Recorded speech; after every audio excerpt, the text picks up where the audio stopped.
Hörmətli avtomobil sahibləri, bu videoda sizlərə bir çox avtomobillərdə mümkün olan avtomobilin avtomatik sürətlər qutusunun heç bir diaqnostika cihazına ehtiyac olmadan özünüzün eləyə biləcəyi reset, yəni sıfırlama prosesini başa salacağam. Bu necə olur? Bir çox avtomobillər var ki, korobkasında heç bir yəni elektron və yaxud fiziki problem olmadığı halda korobka yerindən tərpədəndə vurur və yaxud da sürət pillələr dəyişərkən hiss etdirir. Bunun qarşısını əksər hallarda belə sadə üsulla almaq olur. Bunun üçün nə eləmək lazımdır? Avtomobilə oturursunuz, açarı on vəziyyətinə gətirirsiniz. Yəni paneldəki işıqlar yanır, amma avtomobili işə salmırsınız.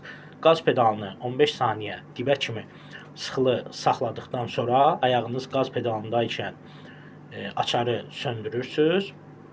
Sonra avtomobilin içərisində 2 dəqiqə heç nəyə toxunmadan oturursunuz və bir çox avtomobildə bu sürətlər qutusunu beynini zavoddan çıxdığı kimi sıfır vəziyyətə gətirir. Daha sonra 1-2 kilometr normal qaydada sürərək avtomobilin sürətlər qutusunun beyni resetlənir və bir çox hallarda bu vurma problemi həll olur.